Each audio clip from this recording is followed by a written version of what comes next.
Salam mencerdaskan. Kali ini kita bertemu lagi dalam channel YouTube saya, Si Hotang Mersoid. Yang akan saya paparkan adalah logika. Adapun topik yang akan saya jelaskan adalah masih dalam ruang lingkup berpikir deduksi dan induksi. Topiknya adalah closed system problem dan open system problem. Selamat menyaksikan. Deduksi dan sistem tertutup. Disebut juga dengan closed system problems. Artinya begini, sekali diketahui aturan-aturannya, maka dengan jalan pikiran yang logis dapat ditarik kesimpulan yang sungguh-sungguh pasti. Nah, intinya adalah penarikan kesimpulan yang sungguh-sungguh pasti hanya dengan bermodalkan pengetahuan permulaan. Permulaannya kita tahu. Dengan pengetahuan permulaan itu bisa kita menarik kesimpulan yang sungguh-sungguh pasti. Ya. Nah, saya mengambil contohnya dalam pelajaran matematika dulu. Nah, di sini ada satu bangun. Kita lihat ada garis A, B, C, D. Ada 4 garis ya, dari bangun tersebut. Nah, ini ternyata adalah jajaran genjang. Nah, apa itu rumus jajaran genjang? Jajaran genjang adalah bangun yang sisi yang berhadapan adalah sama. Berarti A sama dengan B, C sama dengan D. Nah, itulah yang disebut dengan bangun jajaran genjang. A sama dengan B, C sama dengan D. Nah, kemudian ada lagi bangun yang kedua dengan garis merah. Ada A, garis B, garis C, garis D. Kemudian penjelasan lebih lanjut, A tidak sama dengan B, C sama dengan D. Pertanyaan sekarang, apakah bangun ini adalah jajaran genjang? Kita lihat dulu ya. Nah, rumus tentang jajaran genjang sudah pasti, yaitu A sama dengan B, C sama dengan D. Nah, kalau demikian halnya, bila bangun yang di bawah itu menggambarkan A tidak sama dengan B, tetapi C sama dengan D, maka ini dapat dipastikan. Ya, dapat dipastikan bahwa ini bukan bangun jajaran genjang. Ya. Yang dimaksud dengan jajaran genjang adalah apabila A sama dengan B, C sama dengan D. Itu sudah kepastian, ya, sudah kepastian. Nah, contoh yang kedua,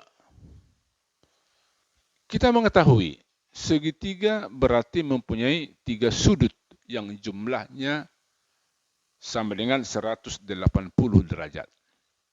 Ini dia segitiga sama kaki saya buat, ya. Sudut A, sudut B, sudut C.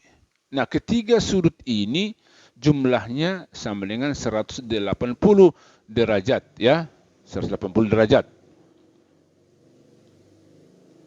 Sudut A 60, sudut B 60, maka sudut C pasti juga 60.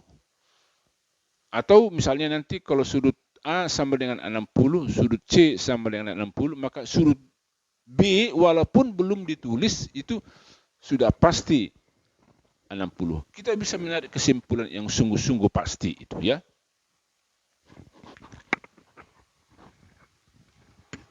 Nah, kita lihat lagi. ini segitiga siku. Siku ya. Sudut A, sudut C, sudut A sama dengan 90, sudut B sama dengan 45. Nah, kalau kita sudah mengetahui rumus tentang segitiga, bahwa ketiga sudutnya itu berjumlah 180 derajat, ya, sedangkan sudut A adalah 90, sudut B adalah 45, maka sudut C pasti 45 derajat. Nah, kemudian kita lihat lagi, ini segitiga juga, sudut A, sudut B, sudut C. A 60, B 60, maka C pasti 60. Ya, itu pasti 60.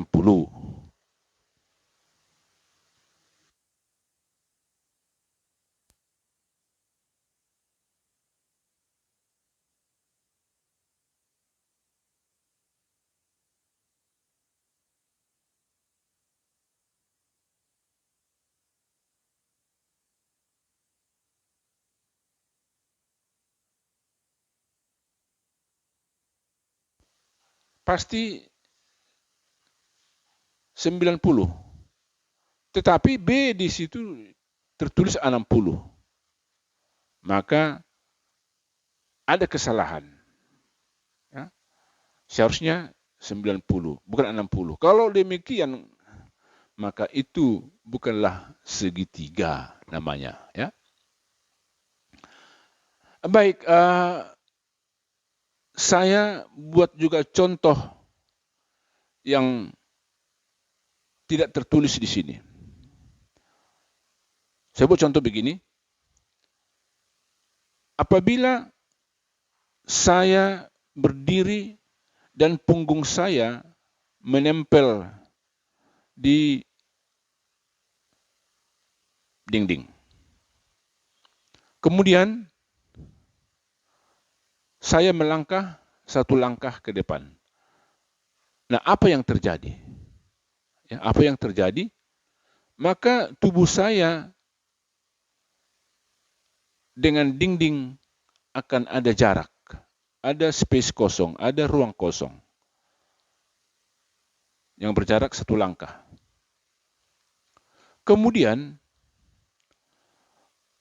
apabila saya katakan begini, apabila saya melangkah 10 langkah ke depan, maka saya pastikan jarak saya dengan dinding akan semakin jauh. Ya, akan semakin jauh.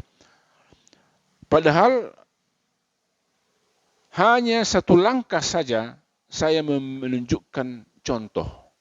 Ya, satu langkah saja ke depan saya sudah berjarak jauh dengan dinding. Konon pula kalau 10 langkah. Nah, barangkali bisa juga kita buat, tidak perlu harus membuat contoh, tidak perlu harus membuktikan 10 langkah. Ya, tidak perlu. Sungguh-sungguh bisa kita menarik kesimpulan yang pasti bahwa melangkah 10 langkah ke depan, maka jarak atau ruang kosong semakin jauh dari tubuh saya dengan dinding. Contoh yang kedua, saya buat begini. Ada seorang kawan pernah berkata kepada saya, ya, bahwa kawan saya ini punya kawan juga yang bekerja di kantor wali kota. Ya, kawannya bernama Sibadu. Sibadu ini baru 3 tahun bekerja di kantor wali kota, ya, di kantor wali kota dengan pangkat 3A karena dia sarjana. Tetapi dia adalah anak seorang yang kaya sehingga dia memiliki harta yang banyak, ya. Ke kantor pergi gonta-ganti mobil. Maka kawan saya itu pun berkata kepada saya bahwa kawannya si Badu itu adalah orang hebat di kantor wali kota. Hanya wali kota lah yang dapat memerintah dia. Selainnya nggak boleh. Ya. Tidak ada yang berani memerintah si Badu selain daripada wali kota. Nah, ini adalah sebuah kebohongan. Nah, kenapa saya katakan demikian? Karena kalau kita mengetahui aturannya, ya, kita bisa menarik bahwa pernyataan kawan itu adalah bohong. Sebab masa kerja 3 tahun, sarjana, katakanlah itu 3A, maka dia pasti mempunyai kawan yang lebih senior, baik dari segi pangkatan dan jabatan. Ya. Banyak kawannya yang pangkatnya lebih tinggi dan jabatannya lebih tinggi. Bahkan mungkin kawannya si Badu belum mempunyai jabatan. Nah, ini adalah sebuah kebohongan, ya. Nah, itu kalau kita sudah tahu sistemnya. Ya. Jadi yang perlu dalam hidup ini juga adalah sistem. Kita mengetahui sistem, maka kita tidak perlu harus tahu mempelajari lebih jauh secara menjelimet tentang berbagai hal. Ya. Yang penting kita tahu adalah sistemnya. Dalam ilmu, kita tahu asasnya misalnya. Kita tahu asasnya. Selanjutnya kita bisa mempelajari itu lebih jauh. Ya. Nah, contoh yang berikut di sini saya buat. Ada 7 orang anak sekolah yang sering diantar orang tua. Ada yang masih mau menangis. 2 orang diantaranya masih disuapi makan. 1 orang diantaranya suka berak celana. 2 orang suka jajan di kantin. Tetapi 1 pun diantara mereka tidak ada, ya, yang sekolah di sekolah yang sama.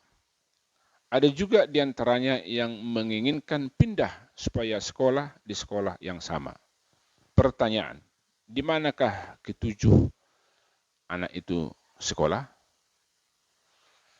Baik, dari narasi ini bisa kita lihat, ya, apa inti dari yang ingin ditanyakan, yang ingin diketahui.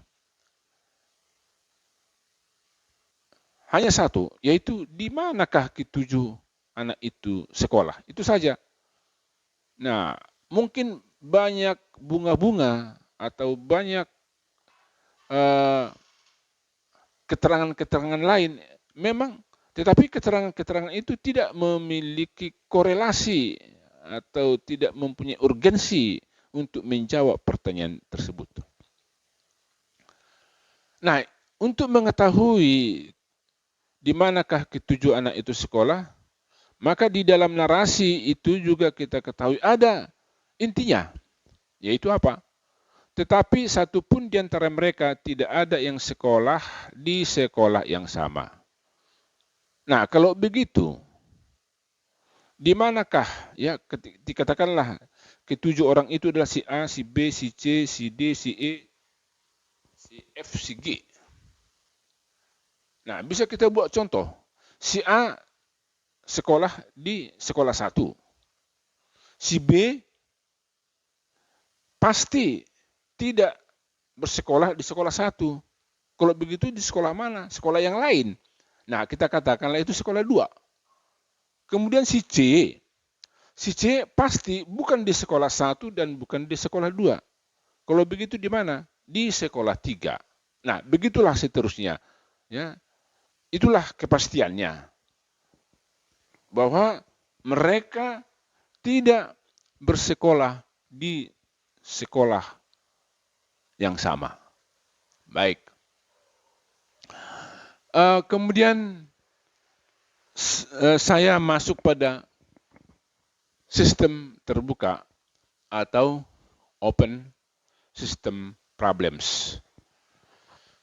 Nah, ini artinya adalah suatu kondisi yang tidak dapat dipastikan walaupun ada peluang yang besar, ya, ada pun peluang yang besar. Jadi tidak ada kepastian di situ. Ya, tidak ada kepastian. Nah, kalau tidak ada kepastian berarti itu adalah induksi, ya, induksi. Nah, contoh dalam bentuk narasi kita buat open system problem ini, yaitu begini. Hubungan perkawanan si Romi dan si Julia agak terganggu. Selama ini mereka adalah hubungan berpacaran sehingga tidak saling komunikasi. Ya. Tetapi Romi dan Julia ini diundang oleh suatu panitia pesta. Dalam undangan tersebut mereka ditempatkan satu meja. Nah, kalau demikian halnya, apa kemungkinan yang terjadi? Bisa saja begini, ya. Yang pertama, Romi atau Julia tidak hadir. Kalau si Romi hadir, kemungkinan si Julia tidak hadir. Atau sebaliknya, kalau si Julia hadir, si Romi tidak hadir. Ya, jadi dipilih. Atau dua-duanya memang tidak hadir. Atau dua-duanya bisa hadir. Nah, yang jelas tidak ada kepastian di sini, di dalam open system problem ini. Ya. Nah, yang kedua, contoh yang kedua, ada anak orang kota jalan-jalan ke desa, lalu dilihatnya ada sungai mengalir, tetapi sungai itu barangkali keruh, ya, warna agak kekuning-kuningan atau keputih-putihan. Maka mungkin orang tuanya berkata, jangan berenang dalam air sekotor ini, nanti kulitmu gatal-gatal.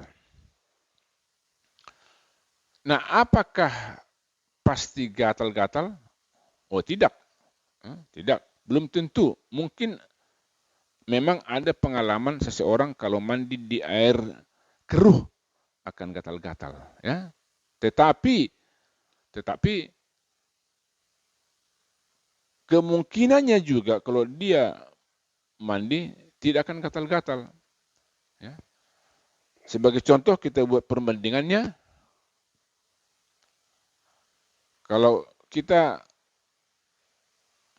berenang di kolam renang, apakah air kolam renang itu bersih atau tidak?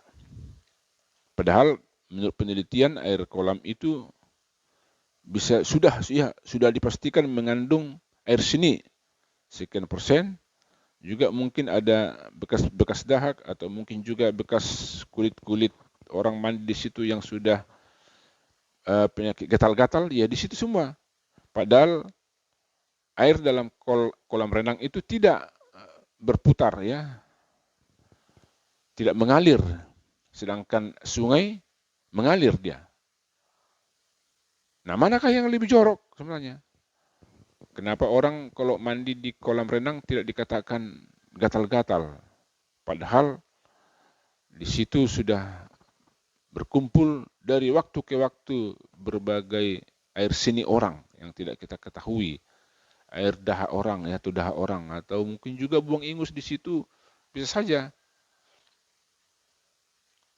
Nah, jadi yang penting kita ketahui dari dua hal ini, yaitu closed system problem, bahwa di dalam closed system problem, ya, kita diajak berpikir kepastian, ya, dan di situ ada kepastian, tidak ada kemungkinan, tidak ada kompromi, ya, sudah pasti.